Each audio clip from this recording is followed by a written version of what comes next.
warriors take the stand. From shore to shore, we reclaim the land. Grit and glory in every strand. In Jersey Shore, we make our stand.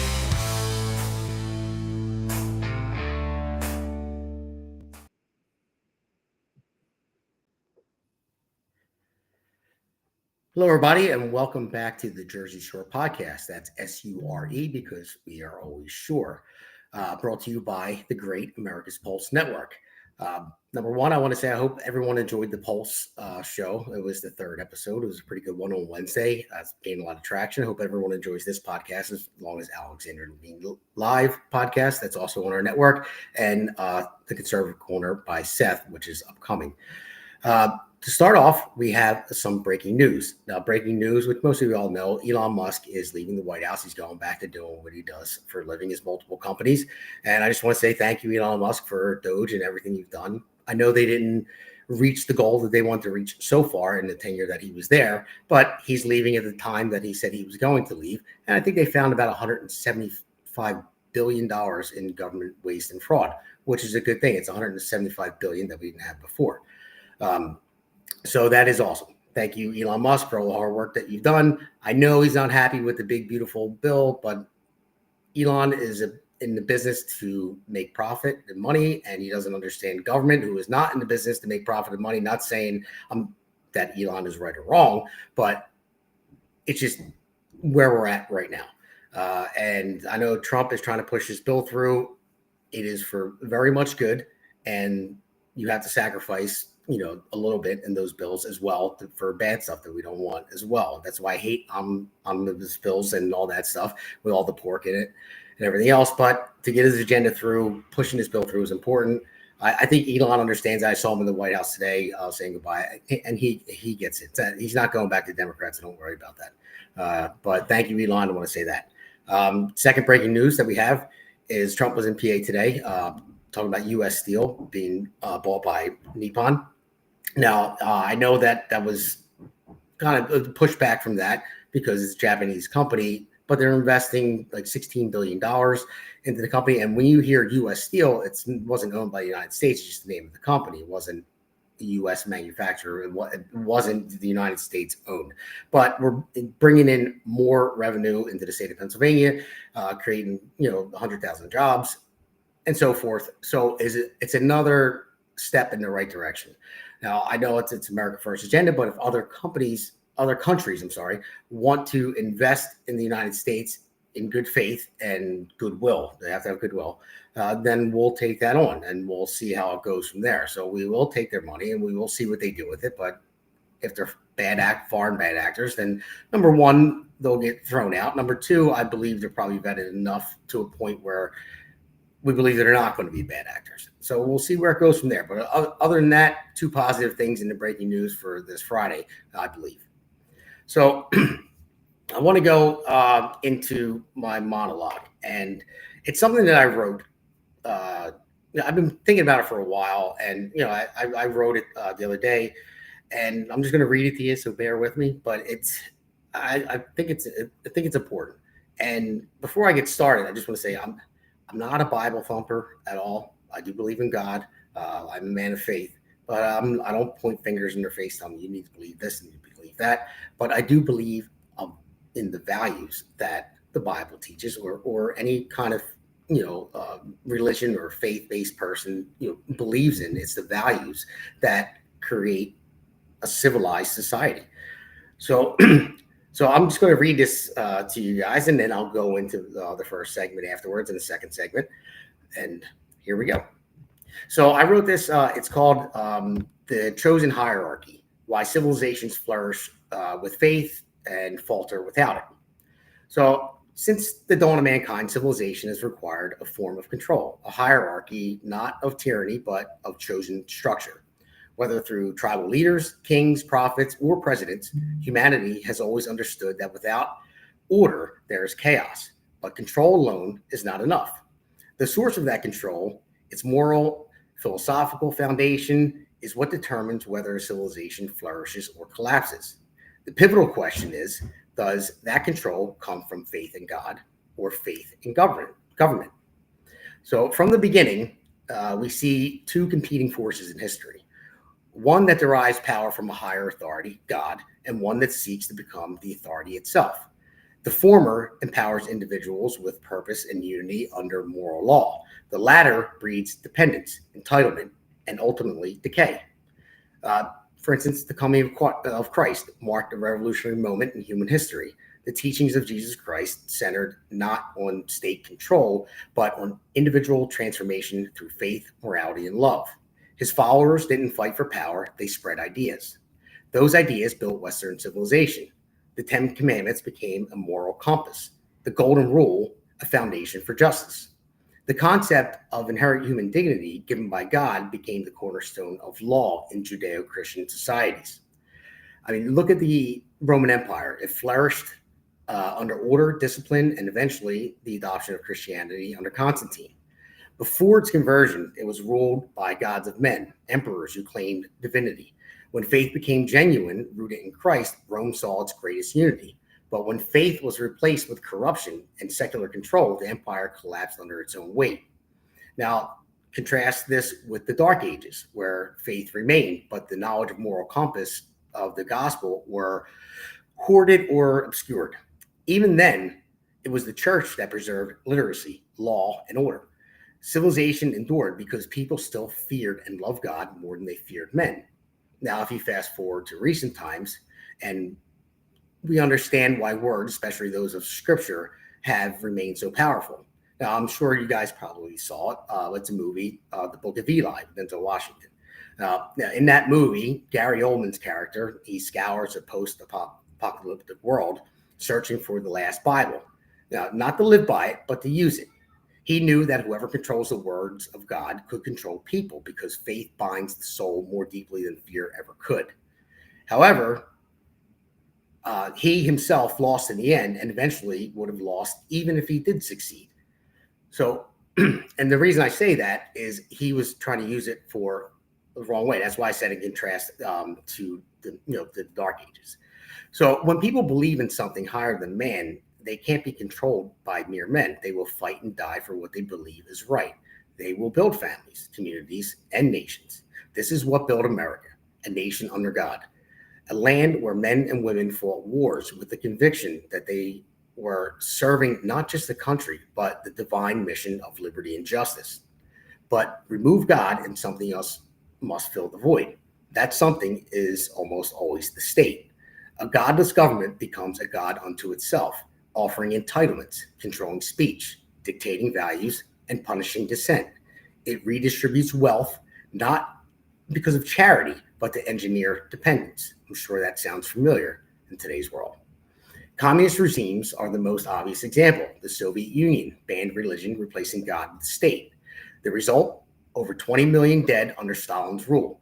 Families broken, faith criminalized, and creativity suffocated. Again, does that sound familiar? The Chinese Communist Party today demands allegiance to the party above all. Faith is feared because it frees the mind from control. Now, compare this, with America's founding. The founding fathers, they were imperfect men, nonetheless grounded the Constitution in the idea that our rights come from God, not government. That's why they could declare independence. That's why they wrote that the role of government is to secure rights, not to grant them. Today, we see the same ancient battle between two visions playing out in today's politics. Republicans, broadly speaking, want to preserve God as a moral foundation of our nation. They believe faith should be taught in schools, that children should know that they are accountable to something greater than themselves, that moral clarity creates builders, warriors, and leaders, and people who work hard, sacrifice, and believe in something bigger. That's why so many of our soldiers throughout history marched to war with crosses around their necks and Bibles in their packs. They weren't just fighting for territory, they were fighting for the truth. Now, on the other hand, Democrats increasingly want to remove God from the public square. They promote radical individualism, moral relativism, and dependence on government. They discourage faith-based education and replace it with government-approved doctrine. They take from those who create and give to those who do not, breeding entitlement and resentment. They do not serve the people. They seek to become their God. Their vision destroys civilizations. Look at the decline of once Christian Europe. as secularism, sorry about that, took over, birth rates dropped, families dissolved, immigration overwhelmed, and purpose vanished. Again, does that sound familiar? Who will fight for a land if you not believe that it's special? Who will die for a country that offers no promise beyond this life? If we don't believe in anything, you'll stand for nothing. What we need is leadership that doesn't fear the mob, but fears God. Leadership that uses words not to manipulate, but to inspire. A nation unified under God remains strong because it knows what it stands for. It innovates because it seeks to glorify something greater. It survives war because its warriors believe in eternity. It thrives in peace because its families are bound together by purpose, not politics. The only true and lasting form of control is not through force, but through chosen faith. That's what our founders understood. That's what our enemies fear. And that's what must return if we want America not just to survive, but to lead again. Now, history is clear. Godless civilizations fall, faithful civilizations fight, build, and endure. And with that, I want to welcome you guys to our first segment. So our first segment today is a pretty good one. I like it myself, and it's basically the title of this. So before we get started, the reason why I'm going down this route is because I noticed a lot of this going on, and noticed when, like I said, I'm not a Bible thumper. I'm not telling people how to live their lives and what to believe in. But if you believe in something higher or greater than yourself, and you don't, you remove individualism and say, for instance, you're by yourself, you don't have a family yet. Of course, you're going to be more worried about yourself than anything and getting yourself in the right place, maybe to start a family or get ahead in life. Sure. But once you get to a point where you're able to get married, have children, or whatever you want to do, you have to realize that there is something greater than you, whether whether it is your family, whether it is your community, whether it is your state, your country, or whether it is God above. Whatever, you're not the only one out there. There are more people that are a part of the entire system. And that's what people have to realize. When you go more to the individual, you're all about yourself and nothing else, then you have nothing to fight for. Because, and again, if you're dependent on government, if government removes God, then making you depend on them, saying, I will give you this for free, that for free, then you don't have the will or the fight to go out and earn anything because you're getting everything for free. So when the hammer drops and it's not there anymore, who is going to survive? Who will survive that? The people that actually go out and work for a living, or the people that are used to getting handed everything for free? So this takes me into our first video clip where everyone's having a big issue with the entitlement programs, with welfare, Medicaid, food stamps, all that stuff. They're not cutting entitlement programs. They're not cutting it for people that deserve. People who are disabled, people that need Medicaid. The only stipulation is that an able-bodied person that can physically work and get up and go to work every day, that doesn't have any dependents, has to contribute. They have to work at least 80 hours a month to get Medicaid. Now, I don't see anything wrong with that. I mean, or at least be part of a work program to get yourself there. That's a very small stipulation to receive free government benefits, especially when you never paid into it before. People like myself and people out there listening, and a lot of people I know, pay into it every day. It's called taxes. And would we like to not pay taxes? Sure. Would we like to keep that money? Sure. But would we like to know where that money goes and control where that money goes? Absolutely. Now, if it goes to somebody that doesn't care about who it comes from, how hard they work for, but they just care about themselves, again, individualism, care about themselves and nobody else, and brags about it, I have a problem with that, and everyone else should too. So before I go Truth is, further, y'all hating on me because I live rent free and I can afford the luxuries that y'all dream about for me and my kids. I'm going to continue to buy my luxury bags while the government pay my rent. I'm going to continue to go on trips and do the things that me and my kids love to do while y'all struggle to pay for a grocery bill and I'm swiping my EBT card. Well, that's very nice. It's fine. We struggle to pay for grocery bills when we work while she swipes her EBT card. No, I'm sorry. sorry, if you look like you're well fed to me, it looks like you can have a job. If you have time to post something on Instagram or TikTok like that, then you have time to get a job. And don't tell me if you want to say, yeah, that I'm hating on you and I'm jealous because the government pays your job. Yeah, but I'm not jealous for that reason. I'm jealous because I pay your rent. I pay your EBT card. The government does not have money. Our government does not have money. They're not a business. They're not in it for profit. They don't make money. They don't do anything. They collect taxes from us. It's our money that goes to the government. And from there, they distribute it how they deem fit, depending on who we elect and what bills they pass and things, so forth. So it is our money. So we should have a choice on who it goes to. Now, if somebody is down and out and they're hard up, sure, it should be a temporary thing. It should be a build up program, not build for life, and you're on it. If you're an able-bodied person, you should have to go to work. And if you don't want to, fine with me. Don't do it. But you're not taking my money. You're not. And Freya, I want to keep going with this, but let's roll the next To clip. everyone telling me, go get a job, go get a regular job, you're so lazy. Why would I go out and get a job where I have to work when I make more money sitting at home on welfare than you do working 50 hours a week, never there with your kids, always stressed out, always tired, with a college degree? I'm making more than you. And it's your job as a taxpayer to support me and my 6 children anyways. So no, I'm not going to go out and get a job. I get more in food stamps every month than your 2-week paycheck. I get more than over $4,000 a month in food stamps alone. That doesn't include the $2,200 a month in cash benefits I get every month. That doesn't include my Section 8 being paid. So my $1,100 rent, I don't pay. I pay $80 out of $1,100 every month. On top of 7 disability checks. $920 times 7. Add it up. That's why I'm not going to go get a regular job.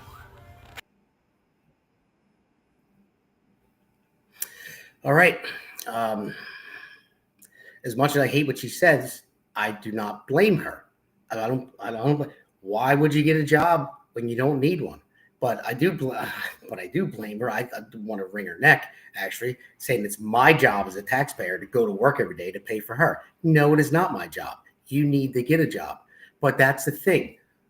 You can't blame somebody for posting a video like that saying, why would I get a job when I get all this stuff for free? Because the government gives it to me. I mean, it's pretty simple. If I didn't have to go to work and do what I do for a living, and let's put those pictures up real quick, but it's very painful sometimes because accidents happen. My fingers get worked to the bone. That was a lot of stitches there that one day at work. A piece of metal cut through me. I'm in construction, by the way, so we can take them down. But fingers, they're bare to the bone because it's so cold outside. You got to buy the fingerless gloves so you can grab screws out of your pouch to screw off a panel when you're 100 feet in the air on a boom lift. Yeah, it's good stuff when it's 10 degrees out. If somebody said, I will pay you what she's making to stay at home, that's a no-brainer. I was like, oh, sure. Yeah, no problem. But guess what? I after that, what purpose would I have other than to live and exist? I would not create anything. I wouldn't want to. It just doesn't matter. I would just exist and be lifeless. I would have no goals, no aspirations to accomplish anything. And again, that is the demise of society. That is a fall of a nation. And that is what is happening today. Again, can't blame her for that because it's given to her. It's very enticing. Why wouldn't anybody take it in their right mind? But then turn around and be that brazen to go make a TikTok video out of it and say it's your job to go to work every day to pay for what I have. And she's not lying when she says she makes more money staying at home than I do. Well, she said 2-week paycheck, but no. But either way, she's making a hell of a lot of money, more money actually than I have for my entire family to pay my mortgage, which is $2,700 a month. The pay for my own food, which typically was, with my wife and 2 kids, it was about, we were averaging years ago probably around like $200 per week. We'd go food shopping, maybe 220. Now it's $350 a week. And my wife is a stay-at-home mom, so I'm the only one that works. It's not easy, but I don't complain about it. I will complain about somebody posting videos like that and saying they're taking my money that I have no control over them getting. That I will complain about. That I have a serious problem with. And everyone out there should have one too. It's just not right.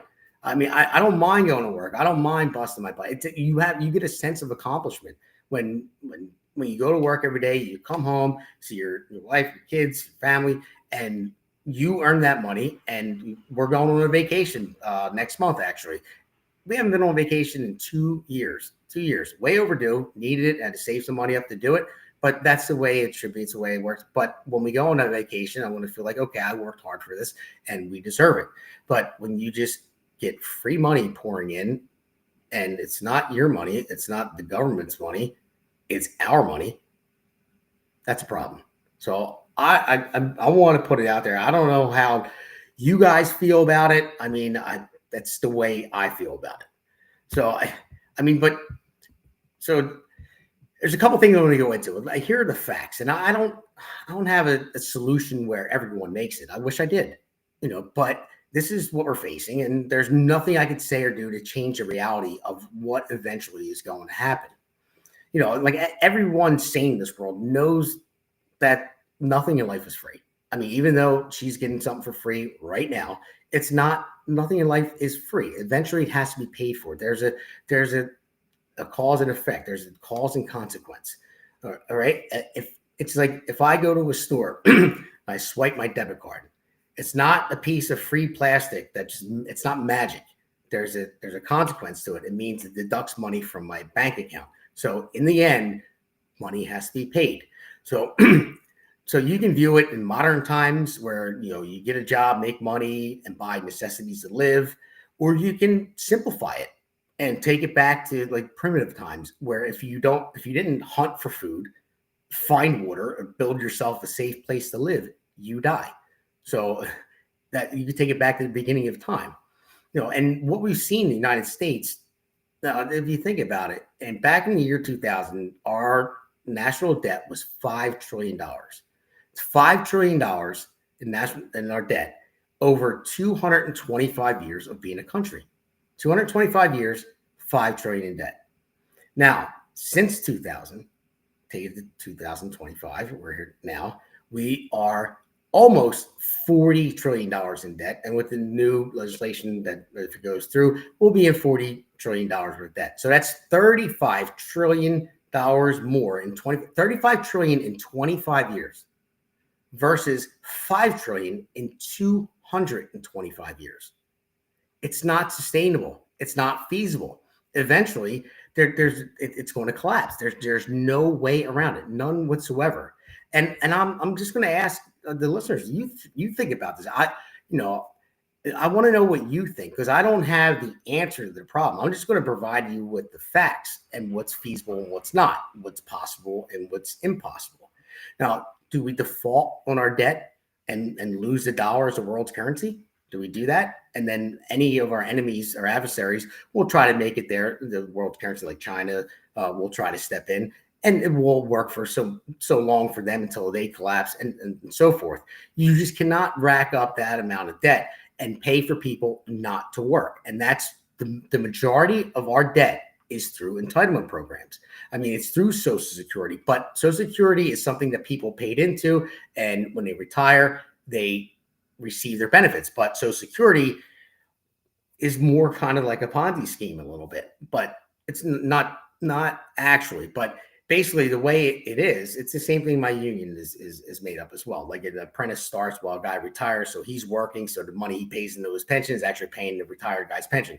It's the same thing with Social Security. You pay into it your entire life, and then when you retire, you accrue so much money that you're going to get a month. But the people that are working, that are young, paying into that is paying your Social Security. But the problem is, the more people that we have that are younger that aren't working, collecting free welfare and food stamps that are able-bodied and not contributing to that system, it's going to collapse. We're going to be Social Security will run out by year 2035 if we don't make any serious changes. Now, so there we are with that. So we don't want to default on our debt because that's a really bad thing. The country will collapse.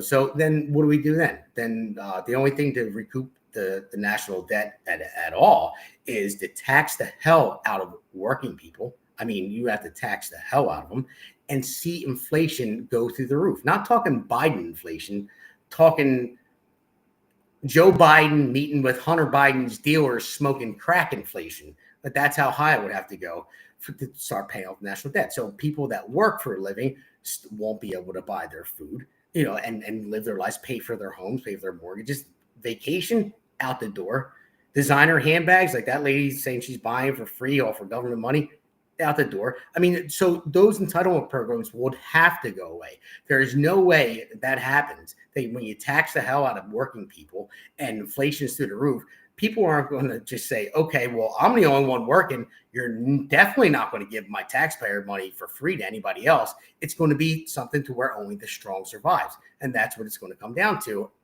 And do you want that in that scenario? Or do we just cut entitlement programs? And what I mean, people that are not entitled to it. Keep the entitlement programs. When you're entitled to it, it means you're entitled. It means you put money into it.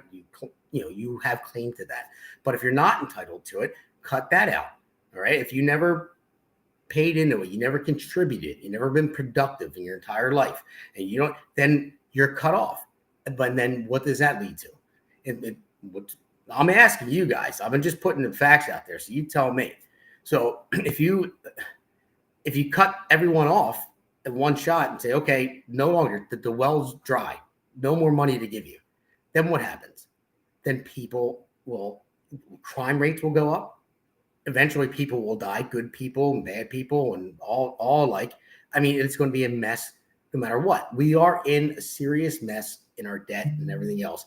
And the thing is, we have to get the message out to people that you need to work for yourselves. Now, is there jobs out there for everybody at this point? No. But with the breaking news I said earlier, with Trump creating more jobs and getting foreign investors, that's the whole point of this administration. They're trying to create more jobs in the United States. That's one thing that Trump does know. He knows the debt that we're in.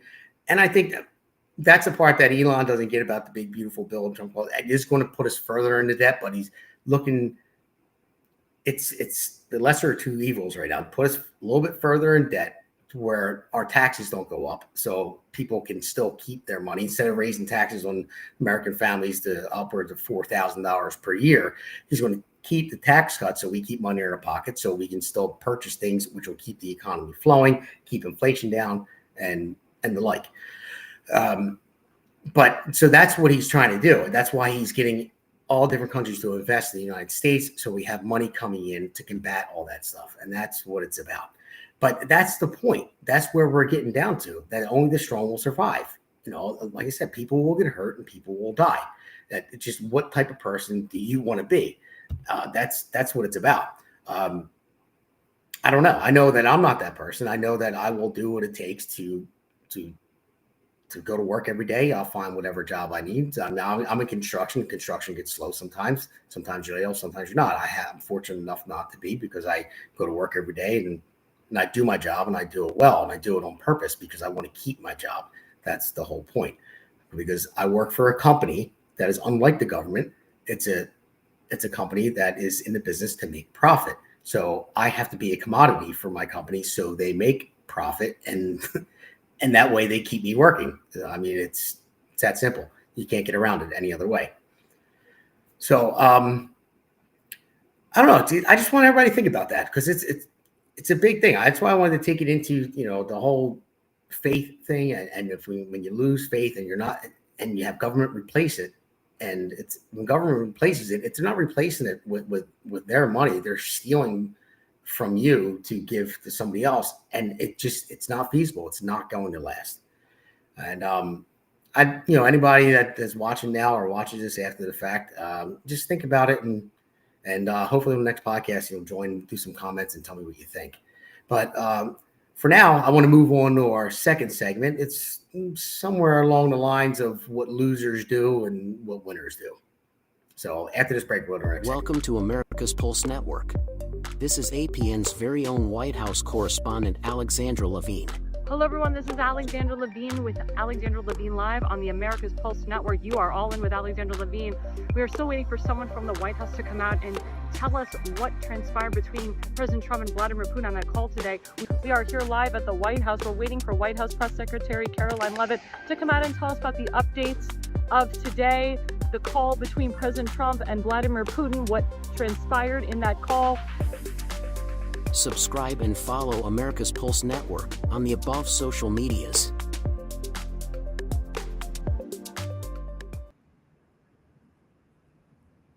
Hey everybody, welcome back.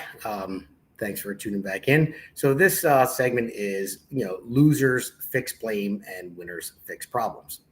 And let's play the first clip. The FBI is bigger than any leader it's ever had or ever will have. And James Comey is a private citizen, and he can walk around the beach and talk about seashells and Crayola crayons for all I care about, and talk about how we're the conspiracy theorists. But I just remind the American people of one thing.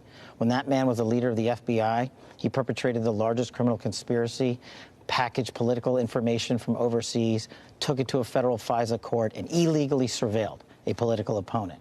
So I won't be lectured on how to run this FBI from that man. Well, James Comey was just on talking about all of that, the seashells and everything, and he also talked about you. Obviously, you start with the fact that the guy has literally nothing in his entire adult life that prepares him for this role, and so that's deeply concerning to start with. In a way, I kind of a little bit sorry for the guy. He's barked at the FBI nonsense for years, and now he not only caught the car, he's got to drive the car, and so that is a daunting task for him. I hope he lets the career people do their jobs, but they've already forced out a bunch of good career people and sent a chill through the organization. That's James Comey. If he wants to come after me, no problem. I've been living rent-free in that guy's head for years, and that's just a bonus. Do you know how many copycats we've had to investigate as a result of that beachside venture from the former director? Is that right? Do you know how many agents I've had to take offline from chasing down child sex predators, fentanyl traffickers, terrorists? Because everywhere across this country, people are popping up on social media and think that a threat to the life of the President of the United States is a joke and they can do it because he did it. That's what I'm having to deal with every single day. And that's what I'm having to pull my agents and analysts off because he thought it was funny to go out there and make a political. Yeah, so there you go. That was Kash Patel talking about James Comey. He's a loser. So losers are, they try to, fix the blame. Winners tend to fix problems. So that's Kash Patel trying to fix a problem. And he was right. Comey, he's a sore loser. He's across the board. The whole thing with the seashells on the beach, come on, man. He's begging for any type of, he's begging to be relevant again. He's probably trying to promote his new book and all that, but I'm so tired of Comey. I really am. Just go away already. And he wants to criticize Kash Patel, saying he's not experienced enough. I would say, yeah, he is. And the reason why I say that, I would rather have someone doesn't have a career like Comey, that's been part of the swamp this entire time. I would love for somebody new to come in and revamp it. Now, I think Kash Patel is a very smart individual. I think he's motivated, and I think he's going to do good things. If you're motivated by good things, now maybe you don't know the ins and outs like Comey. Maybe you don't know how to run an illegal investigation into a presidential campaign and actually put spies on the campaign, or take the Steele dossier and submit that, and all the illegal stuff. Maybe Kash doesn't know how to do that. I'm glad he doesn't. So, but I don't think he's going to do it. So Comey, go away already. And Kash, you're right. He had to, by posting that picture online, look at all the crazy nuts out there that see that. Oh, the FBI director, but yeah, 86-47. Come on. He knew what he was doing. And there's a lot of copycats out there doing the same thing. And what does the FBI have to do? They have to investigate that. So he has to pull them off of cases like child trafficking or drug traffickers, whatever it may be, more important things than a stupid meme or post of James Comey, who's irrelevant, walking on the beach and putting it out there with seashells that he lined up. Everyone knows he did. He didn't just walk, oh, look what I stumbled upon. Yeah, okay. But that's where we're at. People like that need to go. You're done. You're over with. We're here to move forward. And that's all I want. I want the best for this country because it's better. It's better for your family, better for my family. With anyone that wants to do things like this, like James Comey or the other videos I played earlier. And if you're just joining now, I hope to start this over and go back to monologuing the first videos. But anyone that's like that, then you need to go. But you need to either step up and do something different or go. Because like myself and everyone else, we're tired of paying for your mistakes.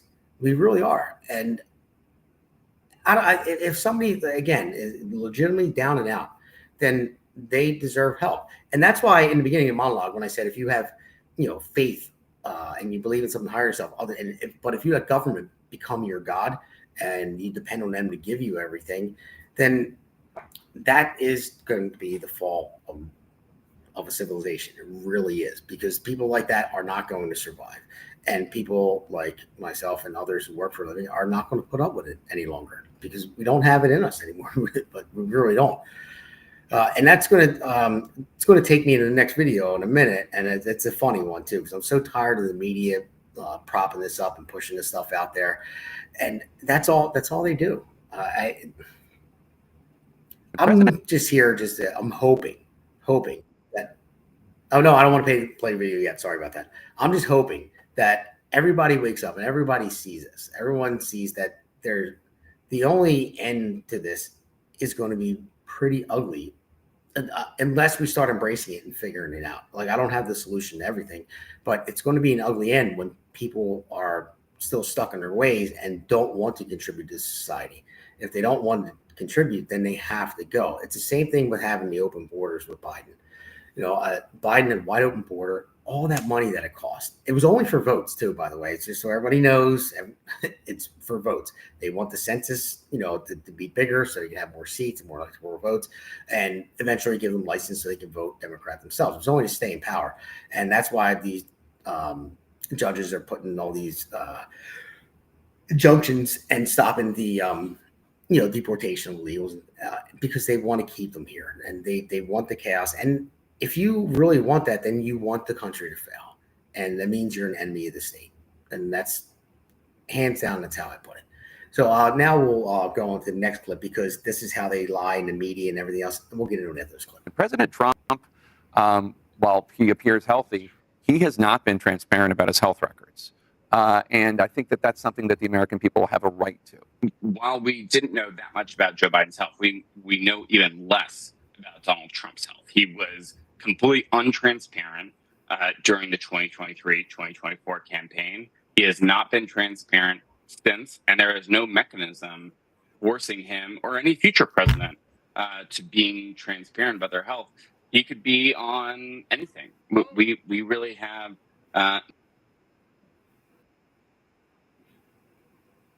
You have no idea, really? None whatsoever? How about he's been in office for, I forget what it is, 140 some days, whatever it may be. And he's been on camera for almost every single one of them, answering questions, talking about his policies, every single one, most transparent administration ever in the United States history. Even CNN acknowledges that. But now, since Biden, everything coming out with Biden and, we didn't know about Biden. Number one, you did know about Biden. You knew it. You knew it, but you failed to report it, but you didn't want to report it because you were paid and bought for by the Democrats. That's why. So you to say, we didn't know about Biden, we certainly don't know about Trump. Well, you knew about Biden because you saw what we saw every single time they put the man on camera. He couldn't speak. He was a dead president. He was Weekend at Bernie's. There's no way around it. He was not running the country, and you guys propped him up. And now that all this came out, which everybody knew, but now that all of the left-wing media are trying to save their jobs, and, I did make a mistake. Jake Tapper, go away. You're a liar. Well, yeah, I could have reported it better. I could have done this. I could have done that. Yeah, no, you knew what you were doing, and now you're trying to profit off of your book. So go away. Please, people, don't buy his book. because you're buying something that we already knew and he could have told us a year ago. So don't waste the trees to print it on paper. Don't waste your money to even buy the book. You already know what it says. Oh, I didn't realize it at first, and I was lied to, but then I started to notice it, and I should have reported on it better. No, too late. Don't make that man any money whatsoever. And all the rest of the media saying we need to know about Trump. And why are they pivoting to Trump's health? Why?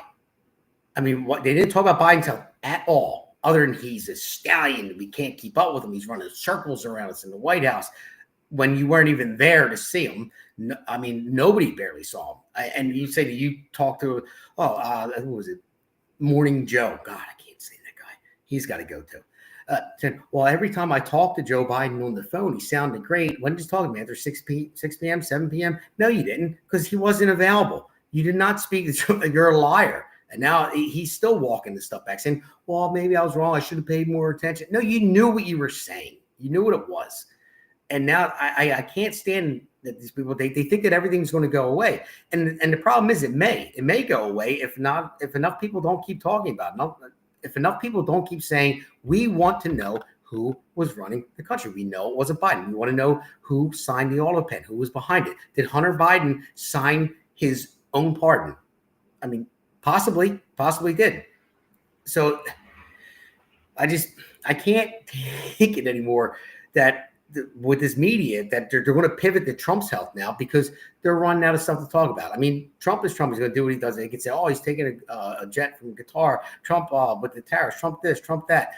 But they're running out of things. So they're like, oh, well, now that Biden's health, we're finding out we have to report on all this now because it's out. So we have to do our jobs and report on it, which they basically barely covered it. I wish I had the stats in front of me, but mainstream media covering Biden's prostate cancer and the fact that he was diagnosed a long time ago and they hid it and everything else that had to do with his health.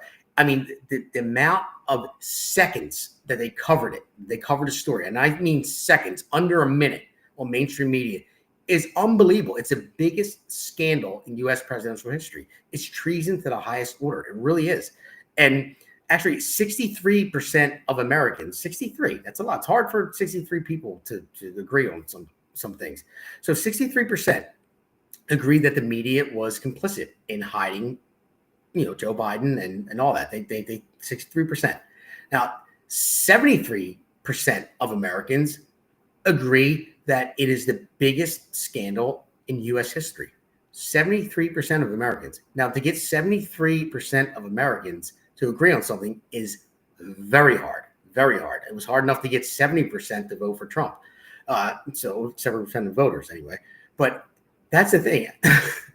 To get 73% to agree that is the biggest scandal, we need to keep talking about it. And I know I don't want to. I just wish it was over with. I wish it was dealt with. I wish the people that were in charge, people behind it, were held accountable for it, which they should. But I don't think they're going to be unless we keep pushing it and saying, no, we're not going to stop talking about it until it's dealt with. And the people are held accountable for it that did this, that lied to the American public over and over again, put our country at risk. I mean, if you think about it, really, we were put at risk. We had no leader at the helm, none whatsoever. So when we have bad foreign actors, if you look at Russia,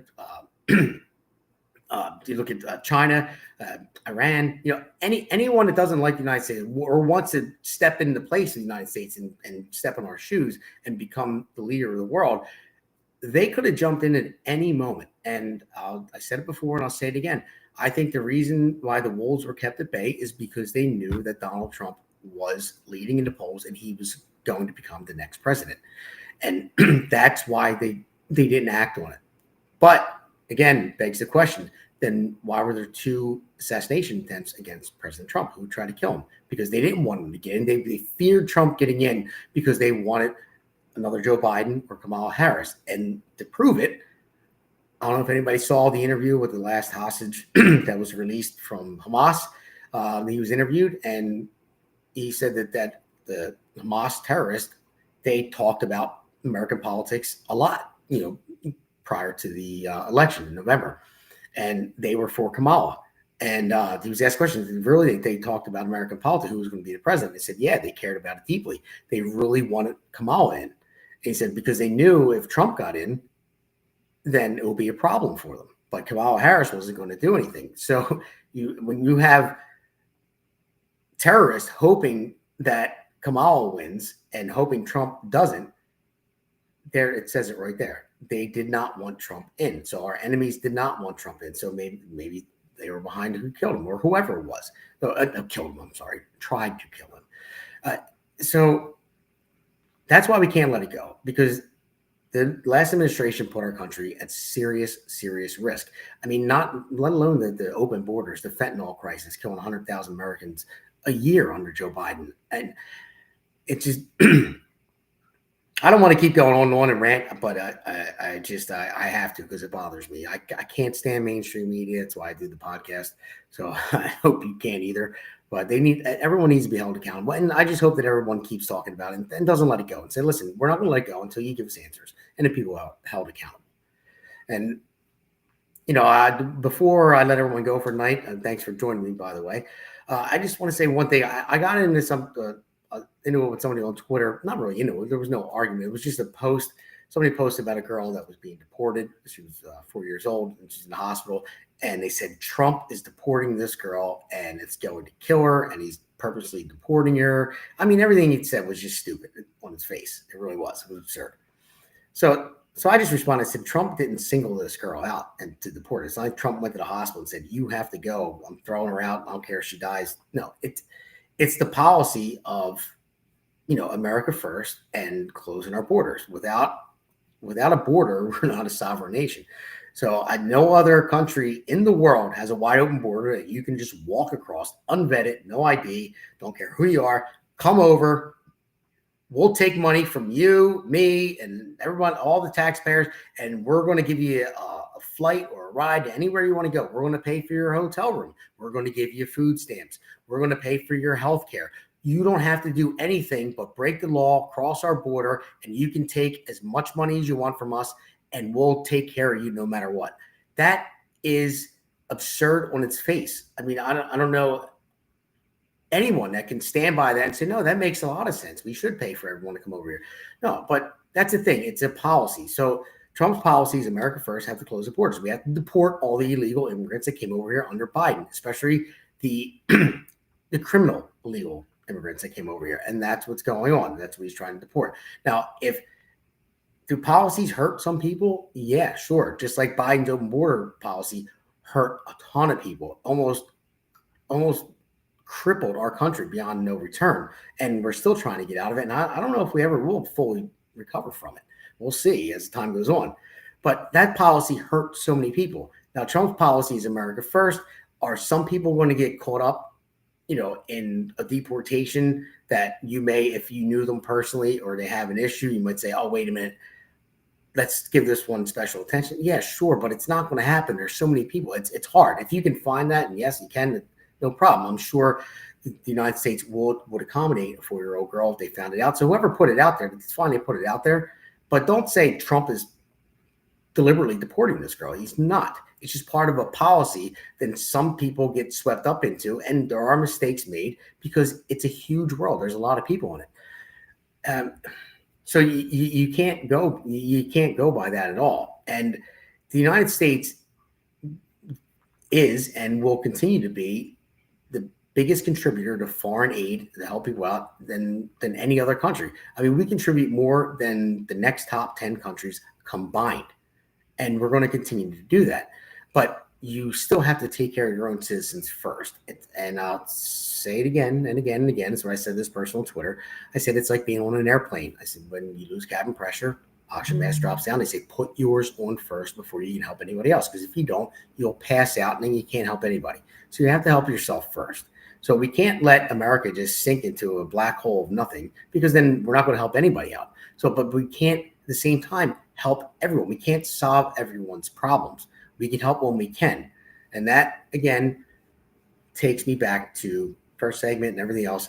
And if people look at it this way, if you are part of a small society and say a church, or you go to church and you have a church community, And the way it used to be, if somebody lost their job and they needed food or anything like that, the parishioners would all chip in and help that family out. And plus, they knew if they needed it because everyone knew each other. So they knew they weren't ripping them off or anything like that. They knew that that person really needed it. They would help them out until they got back on their feet. And that's what happened. So, and that's like a church or a faith-based group that would help each other out, but they would do it until they got back on their feet, and it would help them get back on their feet. Now, when the government takes over and just gives you stuff for free, there's nobody knowing who you are. It's an application, something you fill out. You can lie on it. You can do what you want. You send it in. The government just goes, yep, here's your money. And it's coming from people that don't necessarily agree that you're sending their money to somebody that doesn't deserve it. So that's the difference. You don't even know who it's going to. So everybody, so thanks for joining me tonight. It's Friday night. It's getting late. And but before I go, I want to talk about one of our podcasters, Seth. So Seth Eisenberg, who will be back soon. We've been waiting for him to come back. The problem is, Seth, who has been a taxpayer his entire life, and he actually served. I believe Seth was in the Navy. He was a Navy guy, and he served as well. And he was still working. Then he got a bad infection in his foot, almost lost his foot. He still might lose it. He underwent so many surgeries, and he didn't work for a while. And he's finally back to work, but he's on and off because he keeps having to go back to the hospital over and over again. So there's a GoFundMe for, well, I call him Seth's middle name, but Jonah Eisenberg. So it's up on the screen right now. So if anybody can find their hearts to, if you have $5, $10, whatever it is, to donate to Seth, get him back on his feet, that'd be great. If you don't have it, understood. But he's actually somebody that does deserve it. He's a really good guy. He's even though he can barely even walk, he's going to work every day because he has to. And every other day, we get a call from him. He's back in the hospital because I don't even want to show the picture of his foot because you're never going to unsee it. It's horrible. Sorry, Seth, I tell people that, but it's bad. So if you can contribute, please, you'll see Seth soon on Sundays at 7 p.m. with his podcast. Great guy. He's down to earth. Doesn't hold anything back, but generally a good guy, and he loves his country, he loves his family, and I don't know a bad thing about him at all. And he was actually mad that people started to GoFundMe for him because he doesn't like to take free money. He likes to work for it. But in this case, Seth could use the help. Other than that, the podcast, we've been doing this for 3 months now, America's Pulse Network. We made some great strides. We have a White House correspondent, and Alexandra Levine, who's one of our podcasters, Alexandra Levine Live, whose podcast is on Tuesdays and Thursdays at 8 p.m. And she's also on one of the hosts of The Pulse, as myself and Seth is, on Wednesdays at 8 p.m.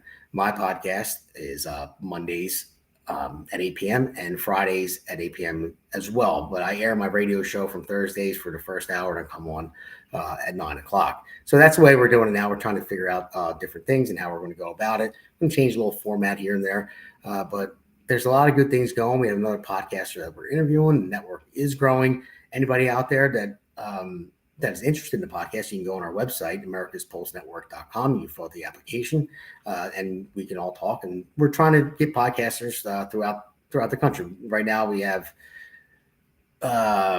3 major podcasts, 3 different states, and then we have affiliates too. We have guests that have podcasters in different states as well. So we're looking to expand as much as we can. We want to hear from everybody. We want everyone's different points of view and opinions. But as long as you're I would say like-minded in a goal to make this country better. That's the only thing that we require. And you don't say anything too stupid that's going to hurt the network. I mean, I know I probably have and don't even know it yet, but you guys can let me know that.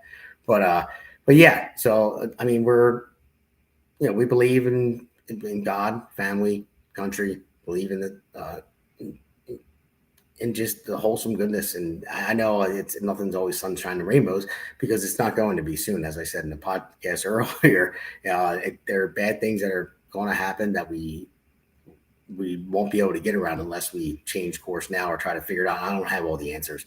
I'm just putting out the facts, and hopefully you guys come up with some good answers for the next show. Let me know. I'll talk about whatever. And one more thing, I want to talk about this great group, Stronger Together on X. I stumbled upon this group on X. It's a bunch of Patriots, people that are on there, and they're very nice group of people. I never met anybody of them yet, obviously, but just interacting with them, seeing the group and all the positivity to promote. But they're just a bunch of patriots, and they want to get stuff out there. They want people to join the community and be, basically America First agenda. But they're not bad people to where it's America First, nobody else. It's America First, and then everyone else. We have to take care of ourselves first. And they seem like a great group, and I want to thank them for letting me join their group. So shout out to Stronger Together on X. So, all right, everybody. Thank you very much for joining me tonight. So as always, stay involved, stay alert, and stay Jersey Shore. America's Pulse Network. The mainstream media is bought and paid for. The truth is twisted to fit their agenda. But America is waking up because podcasts are the future for trusted media. Welcome to the America's Pulse Network. It is a network built by patriots that upholds the Constitution.